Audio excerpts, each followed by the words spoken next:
Fala galera, tudo certo? Mais uma vez, professor Neto, vamos trabalhar um pouquinho aqui hoje, finalizando, né, essa ideia, na verdade iniciando esta ideia de ondas estacionárias, para a gente começar a entender como é que vai funcionar as cordas vibrantes e depois, consequentemente, os tubos sonoros, né? É importante aqui a gente observar alguns detalhes para fechar a parte de acústica, né, nessa ideia, nesse conceito inicial. Por exemplo, nós falamos um pouquinho agora, na aula anterior sobre a parte de intensidade, falamos sobre altura, falamos sobre nível sonoro, falamos também sobre timbre, né? Algumas qualidades classificadas aí como qualidades fisiológicas do som. A partir de agora, eu vou finalizar essa parte de acústica, já começando com a ideia de alguns conceitos ainda teóricos, mas iniciando também a ideia de cordas vibrantes, mais especificamente de ondas estacionárias, e para que vocês entendam alguns elementos, para depois assim a gente falar sobre cordas vibrantes e, consequentemente, sobre os tubos sonoros, ok? Então, inicialmente, pessoal, vamos entender aqui dois últimos conceitos, que são conceitos importantes para a gente estar relembrando, né? Podem, claro, estar aparecendo, que é o chamado intervalo do som. Este intervalo do som, ele vai mostrar para nós duas propriedades muito simples. O intervalo do som, ele é, na verdade, a razão entre duas frequências, tá? Então vamos considerar o seguinte, olha, se a frequência F2 for maior do que a frequência F1. No máximo, claro, essas frequências podem ser consideradas como iguais. Então percebam o seguinte, caso a gente determine um intervalo para um determinado tipo de som, esse intervalo pode ser dado como a razão entre as duas frequências. Ou seja, a razão da frequência F2 dividido pela razão, ou melhor, por essa frequência F1. Então, se nesta razão nós vamos ter aqui um número, uma grandeza adimensional, por ser a grandeza ou a razão entre duas grandezas iguais, né? Então isso daqui é considerado como uma grandeza tratada como adimensional, quer dizer, sem dimensões, não apresenta unidade de medida. Então, para essa grandeza adimensional, caso a gente tenha essa razão do F2 pelo F1, apresentando alguns intervalos, alguns valores bastante específicos, tá? Caso esse intervalo I seja equivalente a 1, nós dizemos que o som encontra-se em uníssono. São sons que apresentam, portanto, frequências iguais. Caso, por exemplo, a gente tenha essa razão apresentando um valor de intervalo igual a 2, a isto nós classificamos como uma oitava, tá? Então, naquelas escalas musicais todas, nós temos essa definição, essa distinção para alguns intervalos. O intervalo 1 equivale a um uníssono, o intervalo equivalente a 2 equivale a uma oitava. Se nós pegarmos intervalos intermediários, nós podemos ter tons menores, tons maiores, nós podemos ter, portanto, algumas características do som que são dadas através deste intervalo, ok? Uma segunda propriedade, uma segunda característica também importante é lembrarmos do batimento deste som. Quando a gente faz referência ao batimento do som, nós estamos falando, na verdade, de duas ondas que apresentam propriedades exatamente iguais, ou seja, que elas apresentem, portanto, uma mesma amplitude, que essas ondas apresentem uma mesma frequência, que essas ondas apresentem propriedades muito semelhantes. E principalmente frequências muito próximas uma da outra. Frequências muito próximas uma da outra, ok? Então, para o batimento do som, nós vamos considerar aí como sendo o batimento a diferença, vou chamar de B minúsculo, entre as duas frequências. Entre, por exemplo, uma frequência F2 e uma frequência F1, em módulo. Normalmente, como nós temos frequências muito próximas, isso vai nos dar aí características para a onda também muito próximas uma da outra. Ou seja, nós teremos frequências muito semelhantes para essas duas ondas. Lembrando então que a frequência F2 deve ser aproximadamente igual à frequência F1. Para frequências menores do que nós consideramos como 7 Hz, nós acabamos tendo, vamos colocar assim, uma não percepção desse ruído, dessa diferença entre as duas frequências. Caso essa frequência supere os 7 Hz, nós já passamos a ter aí um ruído sendo causado, uma estranheza, né, quando nós percebemos sons como este, ok? E o objetivo final mesmo desta aula era nós falarmos sobre as ondas estacionárias. Então, a partir de agora, eu vou colocar alguns elementos para estas ondas estacionárias e que são os elementos mais importantes que nós temos. Então, só relembrando, intervalo do som, a razão de duas frequências e o batimento, que é essa diferença das duas frequências. Sempre lembrando que é a diferença em módulo destas duas frequências, tá bem? A partir de agora, falando sobre a onda estacionária, já dando aí uma ideia inicial de como vai funcionar as cordas vibrantes, nós temos que entender primeiramente como é que funciona essa onda e quais são as principais características em relação a esta onda, tá bem? Então vou representar aqui para vocês esta condição das chamadas ondas estacionárias. Primeiramente, para ondas estacionárias, nós temos que ter duas ondas que são absolutamente iguais, tá? Ondas estacionárias são ondas absolutamente iguais. Nós podemos pensar num simples exemplo. Imagine que você tenha uma onda incidente, né? Uma onda incidente quer dizer uma onda que vai estar inicialmente se propagando em uma direção e que ela sofra o fenômeno da reflexão. Então eu vou representar para vocês essas ondas com cores, na verdade, diferentes em relação a esta corda. Imagina assim, ó, que nós temos uma corda tensionada, uma corda aqui que apresenta, portanto, uma força de tração e que ela esteja numa condição inicial sendo mantida assim. Então vamos considerar aqui um tamanho, na verdade, para essa corda inicial desta forma. Em relação a esta onda, eu vou aumentar um pouquinho, eu ia fazer dessa... Não, vamos deixar dessa forma mesmo, né? Se nós pegarmos uma onda como essa, que tem, portanto, aqui uma corda tensionada entre duas extremidades fixas, entre as duas extremidades que são, portanto, consideradas como extremidades fixas. Aqui, portanto, nós consideramos esta extremidade fixa e aqui a mesma coisa. Vamos considerar as duas extremidades para esta onda, para esta corda, sendo consideradas como fixas. Se nós imaginarmos o seguinte... Ao perturbarmos esta corda de alguma forma, ela passa, obviamente, por ser considerado como meio elástico, a sofrer a sua oscilação, uma vibração, uma perturbação provocada neste meio. Digamos, então, que você tem a possibilidade de apresentar uma onda como esta daqui, ó. Esta onda que eu estou representando na cor verde, eu vou inicialmente considerar para vocês como sendo uma onda incidente, ok? Então esta daqui passa a ser considerada como a sua onda incidente. Como você bem sabe, e nós já vimos isso anteriormente, esta onda, ao chegar a uma extremidade fixa como esta, digamos que esta onda propague-se para a direita de vocês, ela sofre o fenômeno da reflexão. E ao sofrer reflexão com uma das extremidades fixas, este meio elástico, que no caso é a corda, ele tem uma tendência natural de estar subindo. Quando, por exemplo, nós temos essa propagação desta onda, ao chegar em uma extremidade como essa, a tendência natural destes pontos é de fazer com que a corda suba. Porém, como essa extremidade é fixa, nós passamos a ter uma inversão de fase. Ao sofrer esta inversão de fase, digamos que a gente passe a ter representado esta onda sendo considerada como refletida e que se apresenta desta forma para nós. Ou seja, eu passo a ter, portanto, aqui a representação desta onda, considerada a partir de agora como uma onda refletida.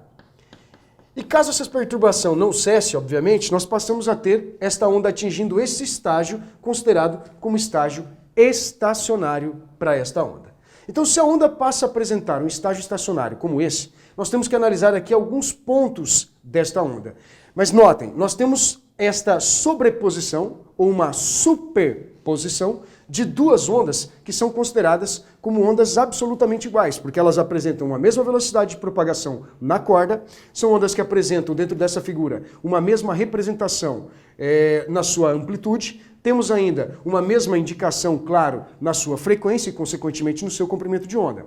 Ao atingir, portanto, um estágio estacionário como esse, característico da ressonância, né? A ressonância é caracterizada por uma onda estacionária como essa, nós notamos que esses pontos todos passam a oscilar dentro de algumas propriedades bastante específicas desta onda. Então esta onda ela vai ser aqui, ó, perturbada, apresentando necessariamente algumas características importantes. Vamos imaginar assim, olha, eu vou fazer uma nova representação desta mesma figura para a gente começar a indicar os pontos que de fato nos interessam. Então imagina assim, nós temos aqui, entre esta onda incidente e esta onda considerada como uma onda refletida, esta superposição das duas ondas, são ondas que se superpõem, são ondas que estão, obviamente, com características iguais. E para essas duas ondas que apresentam essas características iguais, nós vamos ter aqui alguns elementos, né? E são esses elementos que nós temos que compreender, que nós temos que entender muito, mas muito claramente mesmo, a partir do instante, do momento que esta onda apresenta, por exemplo, esse estágio estacionário, né? Quando você pega, por exemplo, uma corda de um violão e a perturba, ela pode produzir uma onda como esta. Notem o seguinte, nós temos aqui como pontos importantes para destacar. O primeiro deles, estas extremidades e pontos como estes daqui, ó, que são pontos de amplitude mínima. A isto nós vamos chamar de N. Eu vou representar apenas pela letra N. O que são pontos como este, considerados como pontos indicados pela letra N? A esses pontos considerados aqui apenas como a letra N, nós vamos dar o nome a eles de nós ou nodos. Tá? O que significa um nó ou um nodo? Vamos anotando aqui para vocês então. Esta letra N, que são os chamados nós ou nodos para esta onda, são pontos onde nós notamos a presença de uma interferência do tipo destrutiva. Então são pontos da onda onde nós temos esta interferência classificada como uma interferência do tipo destrutiva. Neto, o que vem a ser uma interferência do tipo destrutiva? É um ponto do qual essa onda ela não apresenta nenhuma forma de vibração. Por quê? Eu passo a ter para ela uma amplitude resultante mínima, ou seja, uma amplitude final igual a zero para todos esses pontos. Então pontos como este, classificados como nós ou nodos, são necessariamente pontos de interferência destrutiva, são pontos que dentro desta corda elas não oscilam. Digamos assim, que nós pudéssemos pegar pedacinhos de papel e dobrá-los e colocar exatamente sobre os nós. Se você perturba essa corda de alguma forma e ela passa a oscilar desta maneira, o papelzinho que estiver colocado sobre um nó como este, ele não sobe nem desce. Nós só temos essa possibilidade desta oscilação, ela está acontecendo apenas nessas regiões centrais. Mas nos pontos de interferência destrutiva como esta, a amplitude final de oscilação passa a ser considerada como igual a zero, ok? Consequentemente, pessoal, digamos que a gente tem aqui a possibilidade de identificar dentro destas ondas este ponto aqui, ó. Este ponto que eu estou traçando agora em amarelo para vocês são os pontos que nós chamamos de V. O que vem a ser o V destas ondas? Este Vzinho tem a nomenclatura, a indicação de um ventre, eles são chamados de ventres ou antinodos. Então são classificados aí como ventres ou antinodos. Muito bem, Neto. O que vem a ser um ventre? O que vem a ser especificamente um ponto como esse classificado como um antinodo? Um ventre ou simplesmente um antinodo como esse é o que nós consideramos como pontos de interferência oposta à dos nós, que são chamados pontos, portanto, de interferência. São pontos de interferência do tipo construtiva.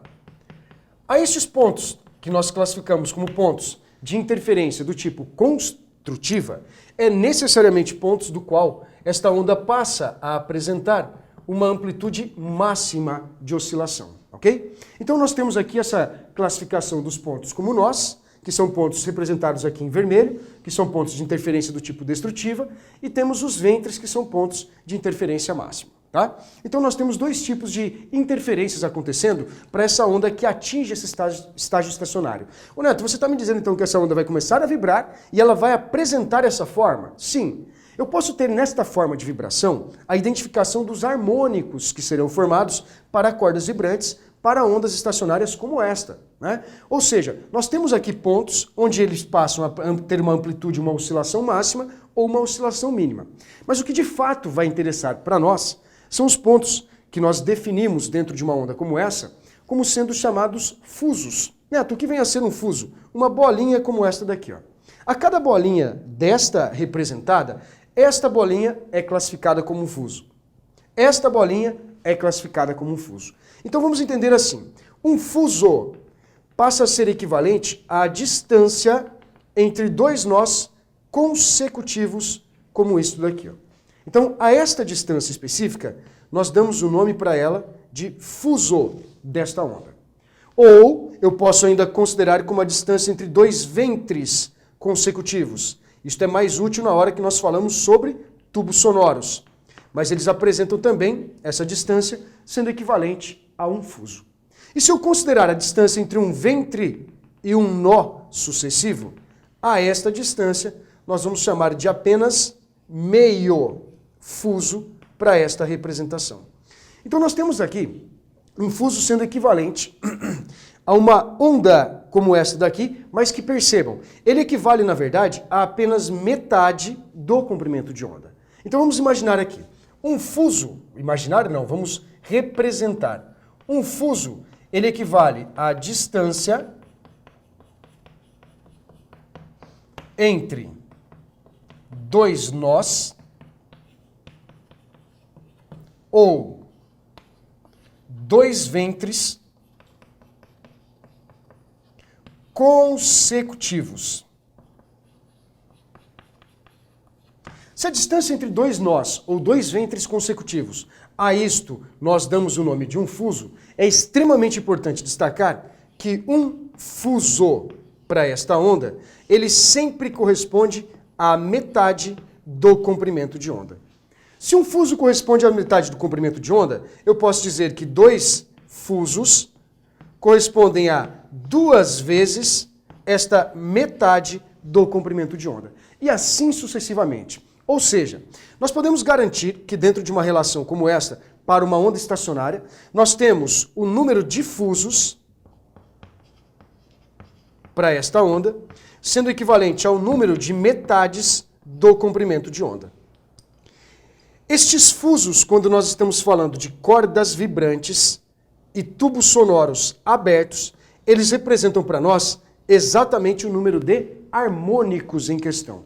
Então, quando nós estamos falando, olha, se um fuso corresponde à metade do comprimento de onda, 2 fusos corresponde a 2 vezes metade do comprimento de onda. Ô Neto, eu posso dizer que 2 fusos é equivalente, né? É correspondente ao comprimento de onda? Podemos garantir que sim, que 2 fusos correspondem a um comprimento de onda. Agora, dentro desta relação, é importante observar que quando nós falamos sobre tubos sonoros considerados como abertos, para tubos sonoros abertos, nós vamos analisar sempre em relação à metade deste fuso. Se eu estou analisando sempre uma metade de um fuso e não um fuso completo, né? Porque tubos sonoros abertos, fechados, eles apresentam este tipo de propriedade, este tipo de formação, nós podemos indicar para eles, para esses chamados, portanto, tubos sonoros fechados, fechados obviamente em uma das extremidades, diferentemente de cordas vibrantes e diferentemente de tubos sonoros abertos, metade apenas de um fuso corresponde a 1/4 do comprimento de onda. Então, eu vou mostrar isso aqui para vocês a partir de agora. Quando nós falarmos, então, para tubos sonoros fechados e exclusivamente para tubos sonoros fechados, nós teremos essa aplicação. Então, essa aplicação anterior é válida para cordas vibrantes e para tubos sonoros abertos. Nós podemos dizer que meio fuso corresponde exclusivamente a, vamos considerar assim, metade do meio comprimento de onda. Ou, se preferir, eu posso dizer que metade de um fuso é, na verdade, 1/4 do comprimento de onda. Esta é a relação, portanto, que nós temos para essas cordas sonoras ou para tubos sonoros, apresentando essa condição específica desta onda classificada como onda estacionária.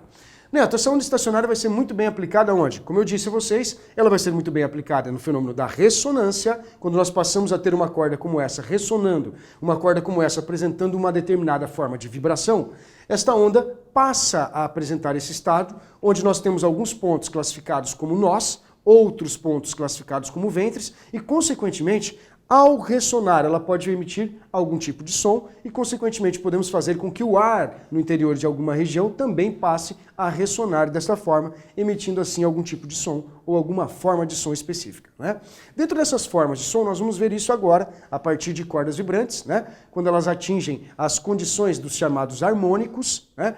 Independentemente de ser uma corda tensionada ou o ar no interior deste tubo, ela passa, portanto, a ter essa condição, ou apresentar essa condição de uma onda estacionária a todo momento. Beleza? Isso que eu tinha para falar para vocês, galera. Um abraço.